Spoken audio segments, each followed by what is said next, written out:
Gary Braun here with Pivotal Advisors, and today I want to talk to sales leaders about some of the biggest things that you should be focusing on now that we're coming out of this pandemic, or hope we're coming out of this pandemic. So everything's different now, and there's a few key things I think you should focus on. One, your plan for growth. Got to have a plan. Your team has to know what should they be focusing on, which client segments, which product lines, which geographies, whatnot. They need to have a plan. You're the one that's going to help them define what their plan is. So it may be different than it was from 2019 to 20 and now 21.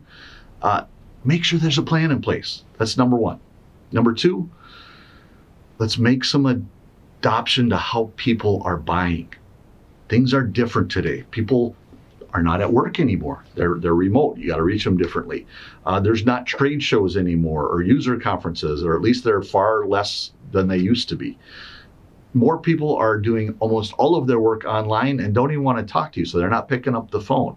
When we present our offerings, used to be in person a lot. Now it's remote, and we might not be able to be as effective. We might not be able to demonstrate a product or a service or go through a presentation as effectively as we would before. Make the changes.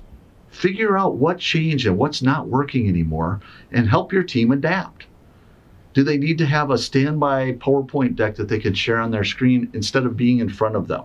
Are there different things that you need to do to get in front of clients because you can't reach them the same ways that you used to? Do you have to do discovery different? There's different parts of your process that you may need to adapt, but don't just keep doing the same thing going, well, sales are bad.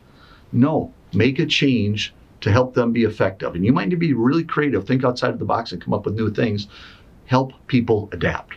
Come up with your new process. So that was number two. Number three, networking. This is becoming more and more important. It used to be bang on the phone, send out a lot of emails, get people engaged, go to the trade show, get your marketing lists, and we're good to go. A lot of that stuff went away. They don't answer the phone. They're not returning emails. There's no conference anymore. Networking partners are huge. Find other people, other companies that are selling to the same people, exchange information with them. Get together, have a really effective networking meeting. We have another video out there on how to do effective networking. But get together and figure out how they can help you walk into those clients that are now harder to reach. Next one, managing remote. We're all getting used to it. I still see a lot of people not doing it very effectively, but keep them engaged.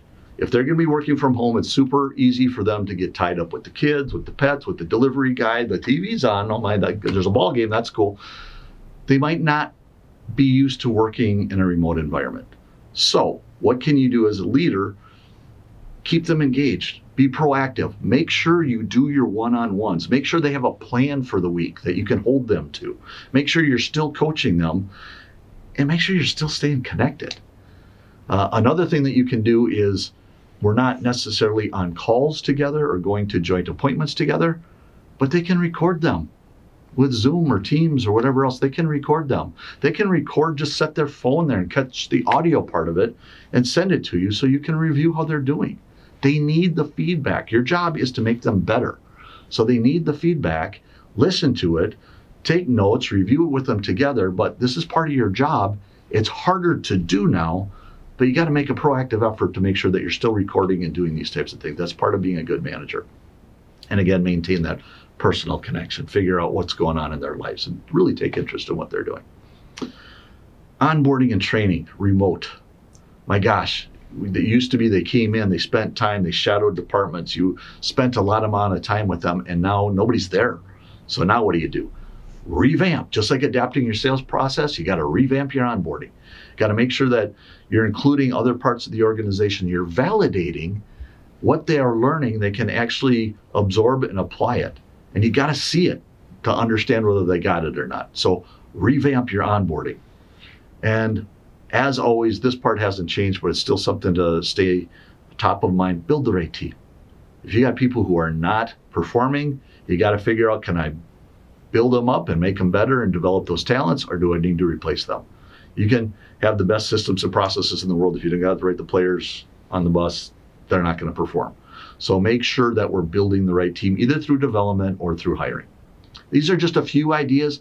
The world is changing. We got to change with it, and we have to adapt. So some of the things that you're thinking about as you're getting off to hopefully a strong 2021. If you want to talk about your specific situation or specific challenges that you have, we would love to talk to you. Go to pivotalitadvisors.com. All our information's there. You can find us on all the social media platforms. If you like this video, click like. Subscribe to our channel if you'd like to. And we put out videos like this all the time. We'd love to see you back. So thank you for watching.